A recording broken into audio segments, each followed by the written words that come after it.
Le président Trump a publiquement critiqué le pape, le jugeant incapable. En 72 heures, il a attaqué le pape Léon XIV à 6 reprises. Aujourd'hui, examinons cette affaire de plus près. Regardons cela. Trump a écrit sur Truth Social le 12 avril qu'il ne voulait pas d'un pape tolérant l'Iran nucléaire, jugeant le pape faible face à la criminalité et incompétent en politique étrangère. Il a affirmé que l'Église avait choisi Léo uniquement parce qu'il était américain, et qu'il n'aurait même pas été candidat au poste de pape. Il a aussi dit que Léo devrait être reconnaissant. Il a écrit que si je n'étais pas à la Maison-Blanche, Léo ne serait pas au Vatican. Et plus tard, il a continué à attaquer le pape Léon XIV en disant que Léo devait remplir ses devoirs de pape, agir avec bon sens, cesser de complaire à la gauche radicale, et se concentrer à devenir un grand pape plutôt qu'un politicien. Il est rare que les États-Unis attaquent directement un chef religieux avec autant de virulence. Les propos de Trump ont suivi les critiques du pape contre son administration depuis le début de la guerre au Moyen-Orient. Le pape a aussi affirmé lors d'une prière spéciale à la basilique Saint-Pierre le 11 avril, alors que les négociations en vue d'un cessez-le-feu entre les États-Unis et l'Iran étaient en cours, que Dieu ne bénit aucune guerre et encore moins ceux qui larguent des bombes.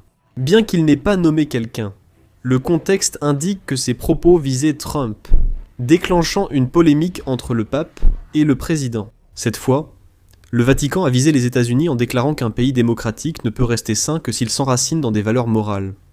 Il a prévenu qu'en l'absence de telles bases, la démocratie pourrait devenir un faux semblant au service de la tyrannie de la majorité ou de la domination des élites économiques et technologiques. Il a aussi affirmé que, selon l'Église catholique, le pouvoir ne doit jamais être une fin en soi, mais servir le bien commun.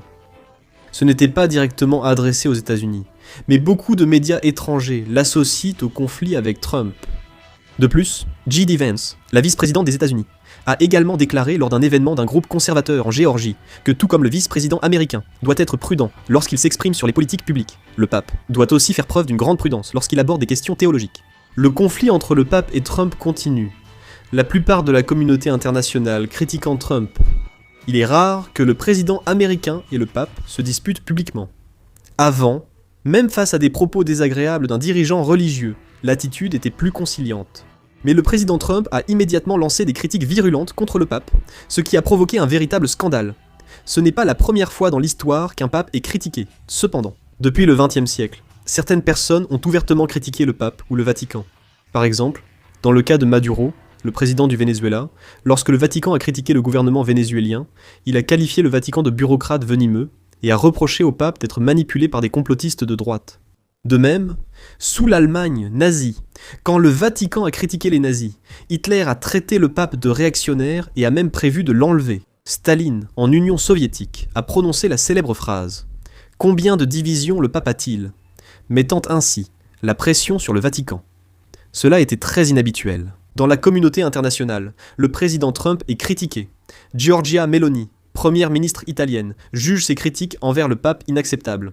Elle a défendu le Vatican, jugeant légitime que le pape appelle à la paix et condamne la guerre, tout en critiquant le président Trump. Le président Trump a affirmé que Giorgia Meloni, première ministre italienne, serait indifférente même si l'Iran avait l'arme nucléaire et pouvait effacer l'Italie en 2 minutes. Aux États-Unis, cette controverse prend bien plus d'ampleur que prévu. Donald Trump a remporté la dernière présidentielle grâce au soutien important des électeurs catholiques. En particulier, les conservateurs catholiques blancs ont joué un rôle décisif dans les États clés, et leur vote a souvent déterminé le résultat des élections. Mais cette déclaration est vue comme une attaque directe contre ce noyau de partisans. Que l'adversaire soit le pape Léon XIV amplifie la controverse. Le pape, guide spirituel des catholiques, n'est pas un homme politique. Ainsi, l'attaquer peut être vu comme une atteinte à la foi. Actuellement, l'ambiance aux États-Unis se détériore rapidement. Un malaise gagne le camp catholique, y compris chez les évêques conservateurs, et des divisions surgissent, même chez les électeurs républicains, jusque-là favorables à Donald Trump. Selon un reportage du New York Times, un nombre important d'électeurs catholiques, qui soutenaient le parti républicain, considèrent les propos récents comme insultants. Ce n'est pas un simple frémissement de l'opinion, mais un signe que la base de soutien est touchée, au moment où les États-Unis vont tenir les élections de mi-mandat. En pleine période cruciale pour unir ses partisans, le parti républicain fait face à des divisions internes et risque de perdre des voix dans son bastion le plus sûr. Le changement d'opinion de ses électeurs risque fortement de se traduire non seulement par une atteinte à l'image du parti, mais aussi par une perte réelle de sièges. Même au sein du parti, on ressent un sentiment de crise. Des membres du parti républicain juge que ces propos ont créé des conflits inutiles et présentent un risque majeur pour la stratégie électorale. En particulier, on estime aussi que plus les électeurs ont une forte identité religieuse, plus ils risquent de percevoir cette affaire comme une insulte personnelle, ce qui pourrait entraîner une fracture difficile à réparer à court terme. Au final, une seule déclaration a mis à l'épreuve toute la base politique, et une scène vient tout bouleverser. Il s'agit d'une image que le président Donald Trump a publiée sur son propre réseau social. Sur cette image, Trump est représenté comme une figure semblable à Jésus. On voit une scène où il semble guérir l'économie, entouré d'une lumière céleste et d'une ambiance symbolique. Cette image transmet un message religieux puissant. Le problème, c'est que cela ne s'est pas limité à une image. Dès sa publication, ce post a déclenché une vive controverse et un rejet immédiat dans les milieux religieux. Le point essentiel, c'est que même les milieux chrétiens conservateurs ont exprimé des critiques. Habituellement, le mouvement chrétien conservateur soutient fermement Donald Trump, mais même eux estiment qu'il a dépassé les limites. Certains dirigeants religieux ont publiquement souligné qu'il est inacceptable d'utiliser une entité sacrée à des fins politiques, et ils ont exprimé un fort rejet de l'utilisation de la foi comme outil de propagande politique. C'est dangereux, car la religion est perçue comme une valeur absolue, au-delà du soutien ou de l'opposition. On peut supporter les critiques politiques, mais dès que cela est perçu comme une insulte à la foi, la situation change complètement. Ce qui est encore plus grave, c'est le moment où cela se produit. C'est parce que cela s'est produit juste après que Léon XIV ait été fortement critiqué, que cette image a commencé à être interprétée non pas comme une simple erreur, mais comme un message intentionnel. Autrement dit, une dynamique s'est créée, où l'on attaque le pape, tout en s'élevant soi-même au rang de symbole religieux. C'est à ce moment-là que l'accusation de blasphème commence réellement à prendre effet. La société américaine étant fortement influencée par la religion, une fois que ce cadre est établi, il se propage au-delà du monde politique et s'étend à l'ensemble de la société. En réalité, sur Internet, les réactions affirmant que la limite entre politique et religion a été franchie se répandent rapidement, et certains vont même jusqu'à dire qu'il s'agit d'une tentative de divinisation. Cette seule scène a complètement changé la nature de la controverse. Alors qu'il s'agissait auparavant d'un conflit entre un dirigeant politique et un leader religieux, cela commence maintenant à ressembler à une tentative du pouvoir politique d'empiéter sur le domaine religieux. Il y a ici un point important à souligner. La question est de savoir s'il s'agit d'une déclaration émotionnelle ou d'un acte politique calculé. Certains commentateurs politiques affirment que, d'abord, si l'on regarde le passé du président Donald Trump, on constate qu'il a souvent utilisé la stratégie de rassembler sa base à travers des déclarations controversées. Autrement dit, même s'il est critiqué, il semble avoir adopté une méthode qui pousse ses partisans les plus fervents à se regrouper encore plus fortement.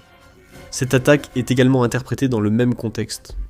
Beaucoup d'analystes pensent que la situation change, car l'adversaire est le pape Léon XIV, non un homme politique. La religion n'est pas simplement une idéologie, mais un domaine directement lié à l'identité. Il existe donc la possibilité que cela conduise non pas à un rassemblement des partisans, mais à leur éloignement. Les catholiques voient le pape comme un symbole de foi, pas juste un dirigeant. Ce conflit pourrait donc être perçu comme une attaque contre leurs croyances, non un simple choix politique. Il faut surtout noter la structure sociale des États-Unis. Malgré la séparation apparente de la religion et de la politique, la religion influence fortement les élections. Non seulement lors de l'élection présidentielle, mais aussi lors des élections de mi-mandat, les mouvements de l'électorat religieux changent souvent le résultat. Dans une telle situation, une confrontation directe avec un leader religieux devient un facteur qui peut non seulement susciter la controverse, mais aussi bouleverser tout le paysage politique. Les scénarios à venir sont donc très importants.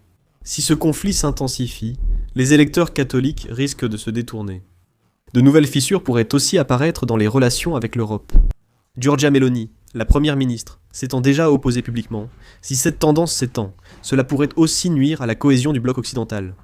Et enfin, c'est la partie la plus importante. Ce conflit ne se limite pas à un simple débat politique, il s'élargit en un événement qui montre jusqu'où le pouvoir et la foi peuvent s'affronter. Jusqu'à présent, il s'agissait de domaines où chacun respectait les limites de l'autre, mais avec cet incident, on voit que ces frontières sont en train de s'effondrer. Selon la façon dont cette dynamique évoluera, il est possible que des répercussions inattendues se produisent non seulement dans la politique américaine, mais aussi dans l'ordre international. Actuellement, le président Trump ne cesse de critiquer le pape de manière virulente. Il reste à voir comment ces répercussions évolueront.